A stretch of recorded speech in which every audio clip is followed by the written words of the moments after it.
Bon coach, bonjour. Écoutez, on a assisté à une première mi-temps un petit peu cadenassée. C'était compliqué de développer du jeu. Les milieux de terrain ont fait leur maximum pour avoir l'emprise du jeu.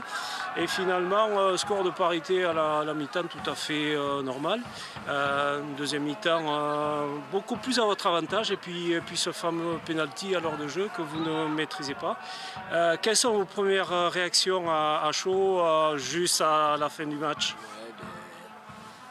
D'un côté déçu parce que le penalty, c'est vrai que la première mi-temps était très fermée avec Saint-Pierre-du-Mont qui était bien compact, difficile à contourner. On a essayé de jouer un petit peu plus direct sur la deuxième mi-temps, en jouant sur les deuxièmes ballons et le pressing.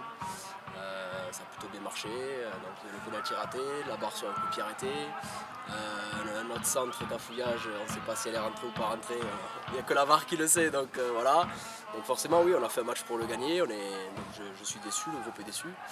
Maintenant il faut relativiser, je dis toujours que quand on ne peut pas gagner, il ne faut pas perdre. Voilà, donc, on a vu qu'à la fin on a failli perdre le match, donc voilà, donc sentiment mitigé quoi. Voilà. Oui, effectivement, hein, vous auriez tout aussi bien pu perdre ce match parce que Saint-Pierre a une voire deux occasions franches. C'est dommage pour vous parce que résultat d'hier de Saint-Paul-les-Dax avec cette lourde défaite au SAM pouvez vous laisser espérer quelque chose de mieux en venant chercher une victoire ici. C'est pas le cas. Ceci dit, vous avez fait un petit break quand même. Il reste 2 journées. Quels adversaires vous jouez là jusqu'à la fin du championnat? On va au Danger et on va à Bayonne. D'accord, ok. Donc un calendrier relativement favorable. Donc coach, écoutez, que vous souhaitez de plus si ce n'est que d'empocher les 6 points et puis de tenir, ça sera in the pocket. Merci. Bon, merci à vous et bonne continuation, bonne fin de saison. Merci, au revoir.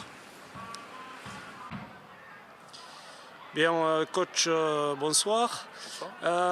Dimanche dernier, vous êtes rentré à Menas avec la valise pleine. Hein. Désolé de dire ça comme ça, mais une lourde défaite, pas forcément attendue. Donc, quels ont été les axes de travail pour préparer au mieux la rencontre aujourd'hui contre le premier de la poule? Oui, la défaite n'était pas attendue, la claque non plus. L'axe de travail, c'est remobiliser les garçons en disant que ça peut arriver. On savait qu'on avait des affiches à jouer avec le premier et le premier encore la semaine prochaine. Et Biarritz encore pour finir ici, donc 3 grosses affiches. Assurer le maintien mathématiquement, c'est remobiliser les garçons, remettre des bases de travail, des valeurs, ce qui font la force un petit peu de notre équipe, régler certaines choses sur l'aspect défensif et surtout redonner la confiance aux joueurs.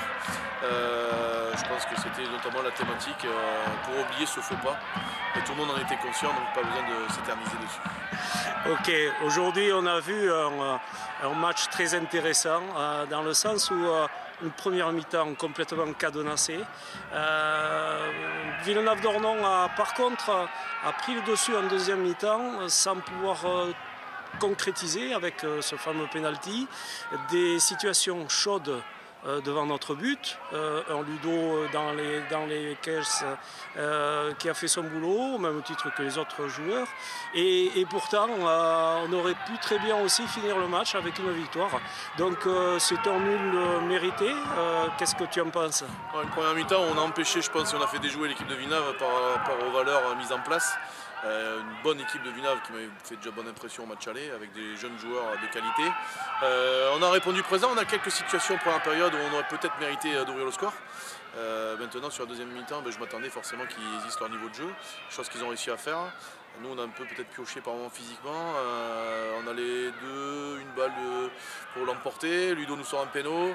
Je pense que le match nul a été équilibré, mais je pense que c'était un bon niveau de Régional 2, de haut de tableau de Régional 2. On a su montrer qu'on avait ce niveau et qu'en mettant de l'investissement, de la rigueur, le collectif présent au sein du club et de l'effectif permet de jouer les premiers rôles. Donc il faut savoir prendre le côté positif sur ces matchs-là. On n'a pas su le gagner, on ne l'a pas perdu. Mais ça fait partie du football et si on réitère ce genre de performance et pour la fin de saison et pour la saison prochaine, je pense qu'il faudra compter sur nous pour jouer l'autre tableau. Tout à fait. 6 points à aller chercher, 2 matchs. Ouais. Bon, comment tu le perçois là? L'objectif, Saint-Paul est un derby. On va essayer de faire ce qu'il faut pour les empêcher de gagner. Hein. Même si c'est entre Hollandais, on dit qu'il faut céder, mais c'est un derby quand même. Ils sont venus chercher le nul chez nous à la dernière seconde.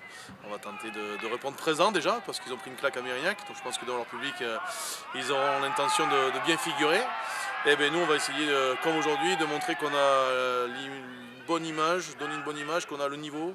Et avec nos valeurs et notre qualité de jeu, essayer de proposer quelque chose d'intéressant pour que le public landais assiste à un bon match de football et conclure la saison avec la réception de Biarritz en espérant que ce soit une fête pour le club mais j'espère que mes joueurs sauront réitérer ce genre de performance dans le collectif et l'investissement. Il n'y a pas de souci. Merci beaucoup. Merci à toi. Bonne fin de soirée et puis à très vite. À très vite.